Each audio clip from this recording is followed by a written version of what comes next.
On se retrouve pour une nouvelle vidéo. Ce matin, Marca nous a annoncé que officiellement Mbappé avait signé son contrat avec le Real Madrid jusqu'en 2029, salaire entre 15 et 20 millions d'euros, prime à la signature de 50 millions d'euros.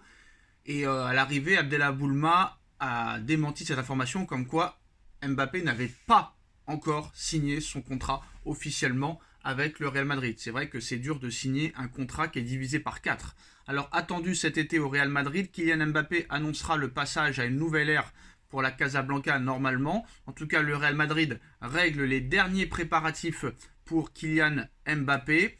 Alors, conscient des changements que cela va provoquer, le Real Madrid est en train de se préparer à l'arrivée de l'attaquant français en provenance du Paris Saint-Germain.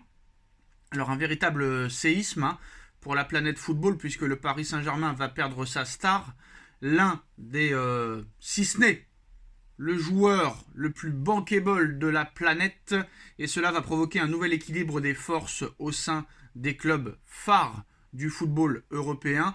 Une sacrée prise de guerre pour le Real Madrid qui a bouclé la signature du français normalement à 99,99% et va donc basculer dans une nouvelle étape de son projet déjà bien garni. Attirer dans ses filets un joueur comme Kylian Mbappé n'est pas sans conséquence pour autant et le Real Madrid va devoir régler quelques détails afin d'accueillir au mieux le champion du monde 2018. Parmi les éléments à prendre en compte, l'un peut sembler superflu mais est très important pour l'équilibre du vestiaire, c'est le choix du numéro attribué à Kylian Mbappé. Quel numéro aura Kylian Mbappé au Real Madrid?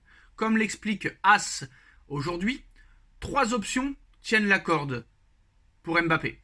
Le numéro 7, son numéro fétiche, KM7. Le numéro 9, resté vacant depuis le départ de Karim Benzema. Le numéro 10, qui est à l'heure actuelle derrière le dos de Modric, mais qui pourrait quitter le Real Madrid cet été. La plus simple serait le numéro 9, puisque celui-ci est vacant depuis le départ de Karim Benzema l'été dernier à Al-Riyad. Certes, il semble promis à Hendrick, qui a été buteur la nuit dernière et qui arrivera cet été de Palmeiras, mais Kylian Mbappé aurait l'avantage si les merengues devaient trancher. Le numéro 7 que porte actuellement le français sera en revanche bien difficile à récupérer puisque c'est Vinicius Junior qui le possède actuellement. Star de l'équipe, Vinicius Junior va voir Kylian Mbappé lui récupérer une part d'influence au sein du jeu du Real Madrid et s'il venait à lui prendre son numéro de maillot, cela pourrait provoquer des remous également détenus par un joueur important. Et au passage, Ballon d'Or, le numéro 10 de Luka Modric pourrait aussi revenir à Kylian Mbappé. L'avantage, c'est que l'avenir du milieu croate au sein du Real Madrid n'est pas garanti et qu'on se dirige vers un départ cet été pour le natif de Zadar. Ainsi, le passage de témoin pour le numéro 10 pourrait s'effectuer en douceur, comme pour le numéro 9, alors que le numéro 7 de Vinicius Junior pourrait amener des crispations dès l'arrivée de Kylian Mbappé, habitué à porter le numéro 7 en club. Kylian Mbappé porte pourtant le numéro 10 en équipe de France, puisque c'est Antoine Griezmann qui a le numéro 7 avec l'équipe de France. Preuve de plus qu'associer le numéro 7 de Kylian Mbappé n'est pas une obligation pour lui, je pense. Et il y a d'autres facteurs aussi à prendre en compte. Outre cela, le Real Madrid aura d'autres éléments à prendre en compte, comme le timing de l'annonce de l'arrivée de Kylian Mbappé, son statut de joueur libre au 1er juillet et sa signature qui était possible à partir du 1er janvier en tant qu'agent libre font que le Real Madrid peut déjà annoncer sur ses réseaux sociaux ou sur son site officiel ou sur un communiqué l'arrivée officielle de Kylian Mbappé. Cependant, la sensibilité de ce dossier nécessite d'être très prudent et de choisir le moment le plus optimal afin de faire l'annonce tant attendue. Pour la presse espagnole, l'annonce n'interviendra pas tant que le Real Madrid et le Paris Saint-Germain seront engagés en Ligue des Champions. Si cela peut donc arriver le 7 mars au plus tôt, les victoires des merengues contre le Red Bull Leipzig 1-0 et du Paris Saint-Germain contre la Real Sociedad 2-0 permettent d'entrevoir la qualification des deux côtés. Bon, le Real Madrid c'est probable, mais le Paris Saint-Germain, attention au match retour, comme vous le savez, les traumatismes sont toujours là. Du coup, cela offre une longue période entre cette date et le 2 juin prochain, lendemain de la date de la finale de la Ligue des Champions, pour que le Real Madrid décide d'annoncer cette signature, à moins que les merengues optent pour une attente un peu plus tard.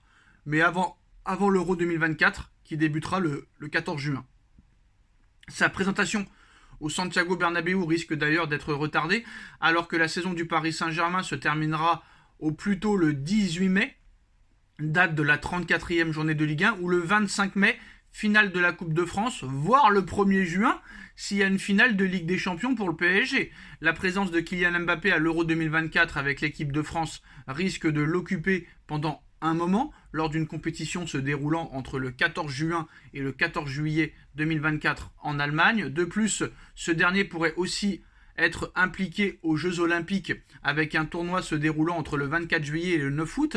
Un calendrier démentiel pourrait donc s'offrir à Kylian Mbappé, dont la présentation dépendra surtout des résultats qu'il aura avec le Paris Saint-Germain et l'équipe de France. Plus il sera performant, tout comme ses équipes, plus sa présentation au Real Madrid sera difficile à caler au sein de son agenda. D'autres questions vont également toucher le Real Madrid avec son positionnement sur le terrain. Carlo Ancelotti, qui a prolongé et devra être le coach des merengues la saison prochaine, devra trouver comment l'associer à Rodrigo, Vinicius ou Hendrick, Jude Bellingham, Joselu, Brahim Diaz, Arda Güler et compagnie, mais surtout Rodrigo et Vinicius, les deux attaquants stars du Real Madrid, prouvant cette saison qu'il était capable de jouer sans numéro 9 référent. Le technicien italien a la science tactique nécessaire pour trouver une solution, mais entre la théorie et la pratique, cela est bien différent.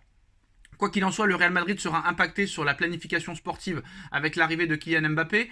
La Casablanca devra ainsi réfléchir à sa stratégie sur le plan des arrivées comme des départs en intégrant l'attaquant français dans l'équation. La question des droits à l'image est aussi sur la table, c'est pour ça qu'il n'a pas encore signé officiellement. Le Real Madrid a pour habitude d'en avoir une partie lors des signatures de joueurs en son sein quand Kylian Mbappé aimerait avoir 100% des droits et des bénéfices. Un différent loin d'être inquiétant et qui demandera aux deux camps de se mettre d'accord. Kylian Mbappé, quoi qu'il en soit, n'est toujours pas arrivé au Real Madrid, qui provoque quand même pas mal de maux de tête déjà au Real Madrid. Le calendrier, les Jeux Olympiques, la toute petite prime à la signature, le tout petit salaire et tout ça. Donc Marca ne s'est-il pas trop emballé ce matin en annonçant la signature officielle, alors qu'Abdallah Boulma de l'équipe, et l'équipe aussi en personne, a démenti cette affaire. Vous voyez par rapport à cet article qu'il y a beaucoup de choses à régler avant que Mbappé signe officiellement chez la Casablanca. Dites-nous en commentaire ce que vous en pensez. On like, on partage, on commente, on s'abonne et on se retrouve très très vite pour une nouvelle vidéo. Tchuss.